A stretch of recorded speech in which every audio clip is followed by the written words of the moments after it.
Have you ever wondered how your phone knows exactly where you are even when you've got zero cell signal? Like you're hiking in the middle of nowhere, no bars on your phone, can't send a text to save your life, but somehow Google Maps still shows your little blue dot moving along the trail in real time. Everyone says it's GPS, and then they move on, like that explains anything. But here's what nobody tells you. GPS works without any connection to the internet or cell towers because your phone is literally listening to satellites screaming down from space. And those satellites, they've been up there broadcasting the exact same message over and over since the 70s. Once you understand how this actually works, you'll never look at that blue dot the same way again. In the next 15 minutes, you're gonna understand exactly how your phone pinpoints your location using nothing but math and satellites. And trust me, it's way cooler than you think. Here's what's really happening. Every single day, you're on a road trip through Montana or Utah or somewhere out west where civilization just stops. Your phone has no service. You can't make calls, can't load Instagram, can't do anything that requires the internet. But you pull up Apple Maps or Google Maps, and boom, there you are, a blue dot on the map, moving down the highway in real time. So you assume GPS must be using the internet somehow. Maybe it's connecting to cell towers, maybe it's pulling data from somewhere, but that's not what actually happens. Your phone isn't sending any information out. It's not connecting to anything. It's just listening. Passively receiving signals from satellites orbiting 12,000 miles above your head, no data plan required, no cell signal needed, just your phone and some satellites having a one-way conversation. Think about it this way. Your phone is basically eavesdropping on a bunch of satellites that are constantly broadcasting their location and the current time. That's it. That's the entire message. I'm here and it's now. Over and over, billions of times per day. And your phone is sitting there listening to at least 4 of these satellites simultaneously, doing some absolutely wild geometry in the background, and somehow figuring out exactly where you are on Earth down to about 15 feet. Here's what most people don't realize. GPS satellites don't track you. They have no idea you exist, they're not receiving any signal from your phone, they're just broadcasting. It's like a lighthouse. The lighthouse doesn't know which ships are seeing its light, it just spins and shines, and any ship that can see the light can use it to navigate. GPS satellites are doing the exact same thing, shining a signal into space that anyone with the right receiver can use. And this matters because you're walking around with a device in your pocket that's performing calculations that would have seemed like science fiction 50 years ago. Your phone is measuring the distance to multiple satellites moving at 8,000 miles per hour, accounting for the fact that time moves differently in space than it does on Earth, and pinpointing your location anywhere on the planet, all without sending a single byte of data. It's not about having service. It's about understanding that GPS is pure geometry happening in real time using signals from space. So here's how GPS actually works. And I'm going to break this down so clearly that you'll be mad nobody explained it this way before. GPS stands for Global Positioning System, and it's a network of about 30 satellites orbiting Earth. These satellites were launched by the US military starting in the late 70s, and they're still up there today, constantly replaced and upgraded as old ones die. Each satellite weighs about 2 tons and is covered in solar panels to keep it powered, and every single one of them is doing the exact same job, broadcasting a very precise timestamp along with its exact location in space. Here's where it gets interesting. Your phone picks up these signals and measures how long they took to travel from the satellite to you. Since radio waves travel at the speed of light, about 186,000 miles per second, your phone can calculate the exact distance to each satellite. If it knows the satellite is 12,000 miles up and the signal took a certain amount of time to arrive, boom, it knows how far away that satellite is. But here's the clever part. Knowing you're 12,000 miles from one satellite doesn't tell you where you are. You could be anywhere on a sphere around that satellite. It's like someone saying they're 20 miles from Starbucks. Okay, but which Starbucks? And which direction? You need more information. So your phone listens to a second satellite. Now you're 12,000 miles from satellite A and 13,000 miles from satellite B. That narrows it down. You're somewhere on the circle where those two spheres intersect. Still not enough. You could be anywhere along that circle. Then your phone picks up a third satellite. Now you've got 3 spheres intersecting, and they only intersect at 2 points. You're at one of those 2 points. But here's the thing, one of those points is usually floating in space somewhere, impossible, and the other is on Earth's surface. So your phone can rule out the space one and know you're at the ground one.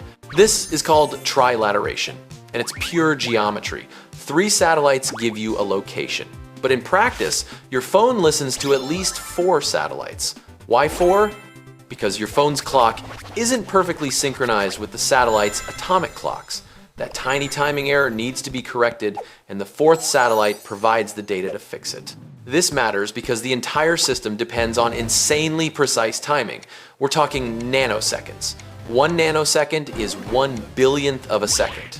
If your phone's clock is off by even 1 millisecond, 1,000th of a second, your location would be wrong by about 186 miles. GPS satellites use atomic clocks that are accurate to within a few billionths of a second.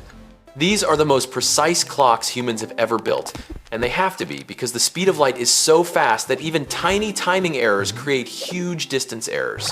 Your phone doesn't have an atomic clock.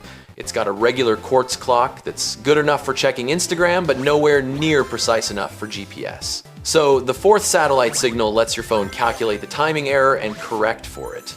It's solving for 4 unknowns: your X position, your Y position, your Z position, and the time offset. 4 satellites, 4 unknowns. Problem solved. Now, this next pattern is particularly sneaky because almost nobody knows about it.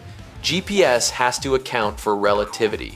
Yeah, Einstein's relativity. The satellites are moving really fast and are in a weaker gravitational field than you are on Earth's surface.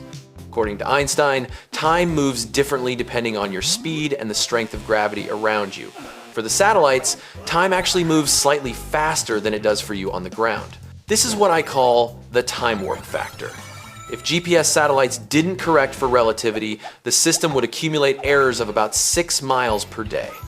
After just 1 day, your GPS would think you're 6 miles away from where you actually are. After a week, 40 miles off. The system would be completely useless. So the satellites are programmed to adjust their clocks to account for relativistic effects. They tick slightly slower than they would naturally to match Earth time. Think about that for a second. You're using Einstein's theory of relativity every single time you check Google Maps. Without understanding how time and space are connected, GPS wouldn't work. This is cutting-edge physics from the early 1900s being used in a device you probably don't even think about. But here's what makes this even more surprising. The satellites aren't just broadcasting their location randomly. They're following incredibly precise orbits designed so that no matter where you are on Earth, you can always see at least 4 satellites at once. The constellation is arranged, so there's always coverage everywhere. Deserts, oceans, Antarctica, doesn't matter. You might be in the middle of nowhere with 0 cell service, but there are at least 4 satellites overhead, ready to tell you where you are. And if you think that's wild, check this out. GPS satellites are so high up 12,000 miles that they can see almost half the planet at once. Each satellite's signal covers about 1/3 of Earth's surface. That's why you only need 30 satellites to cover the entire planet. They're spaced out perfectly, so their coverage overlaps and there are no gaps. This connects to something even deeper about how technology actually works. See, we think of GPS as this magical, modern invention that needs the internet or cell towers or some kind of active connection. But it's the opposite. GPS is completely passive on your end. Your phone is just a listener. It's not transmitting anything. The satellites have no idea how many people are using GPS right now.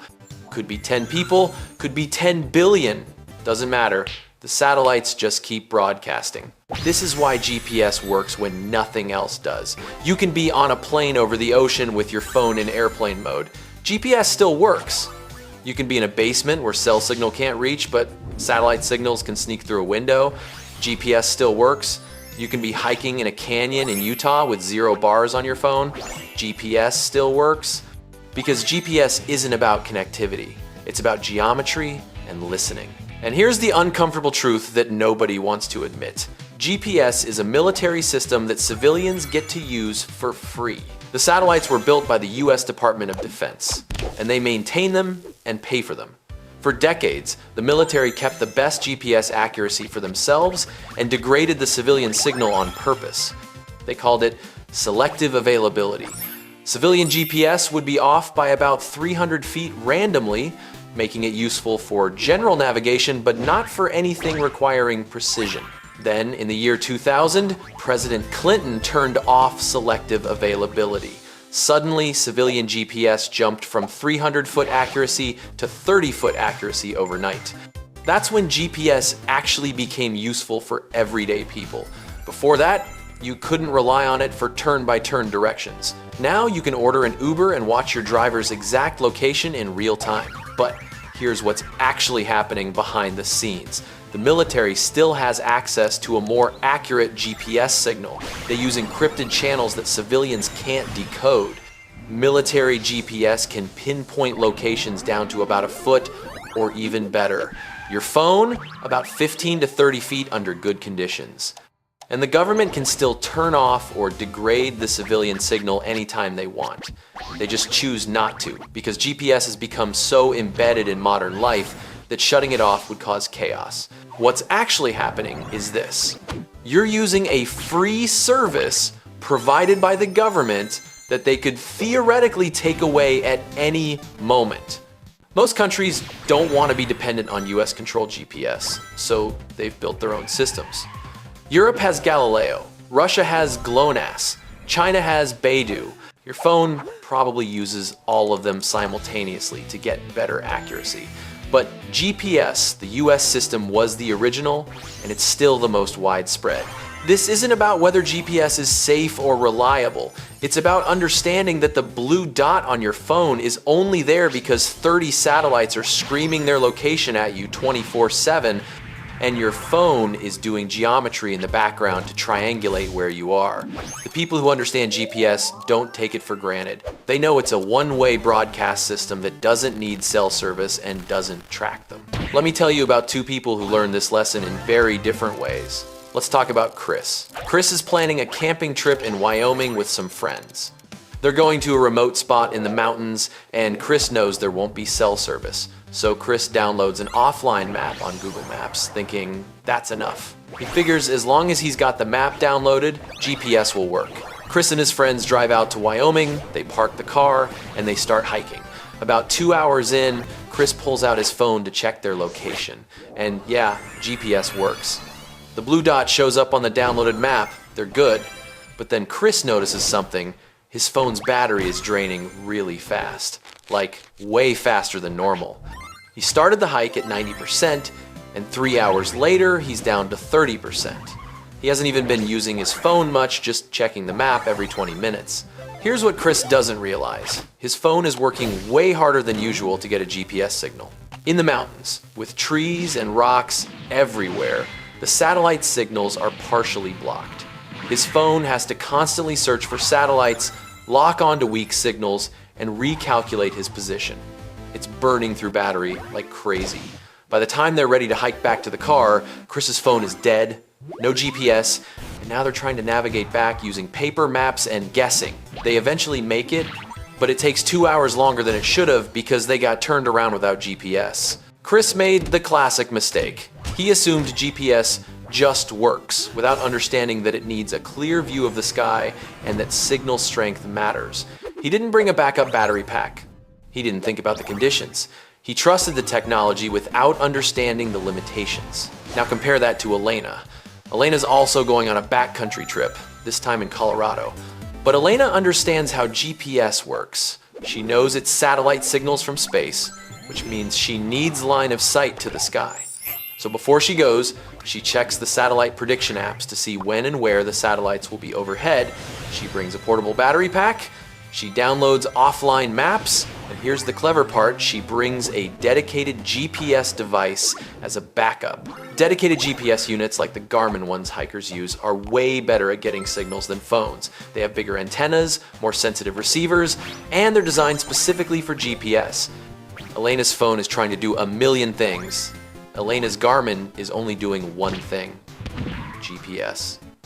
And it does it better. When Elena's hiking and the trail gets thick with tree cover, her phone struggles to maintain a signal, but her Garmin keeps chugging along, no problem. It's got a clearer view of the satellites and a better receiver. Elena checks both devices periodically, and she notices the Garmin is more consistent. By the time she gets back to her car, her phone's down to 50% battery, but her Garmin is still going strong because it's so much more efficient. Notice how both of them trusted GPS to navigate, but only one of them understood the system? Chris treated GPS like magic that should always work everywhere. Elena treated GPS like a tool that needs the right conditions and backups.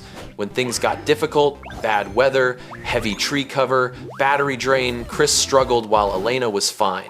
Here's what most people don't realize about all of this. It's not actually about having the newest phone or the best GPS app. It's about understanding that GPS is satellites broadcasting timestamps, and your phone is doing geometry to figure out where you are. The people who use GPS successfully don't have better technology. They understand that signal strength matters, that obstructions block satellite signals, that battery life is finite, and that backups save your butt. It's not about being paranoid or over-prepared. It's about understanding the physics. Once you see GPS as passive, listening to satellites instead of active connection to cell towers, everything changes. You start thinking about sky visibility. You start understanding why GPS dies in tunnels and parking garages. You start realizing that downloading offline maps isn't enough if your battery dies. So here's what we've uncovered. GPS works without internet or cell service because your phone is listening to satellites broadcasting from 12,000 miles up. Remember how it's trilateration using at least 4 satellites? Plus how atomic clocks keep everything synchronized, plus how Einstein's relativity has to be factored in. This all connects to the fact that GPS is pure geometry and one-way communication from space. The question isn't whether GPS is accurate. The question is whether you'll remember that it needs clear sky visibility and battery power when you're planning your next adventure. Because now you know GPS is satellites screaming timestamps, not cell towers tracking you. You can't unknow it, so next time you're using Google Maps and you see that blue dot, ask yourself, am I taking this for granted, or do I understand that there are satellites overhead making this possible? Because once you see GPS as geometry from space instead of internet magic, everything looks different, and that might be the most valuable thing you learn all week.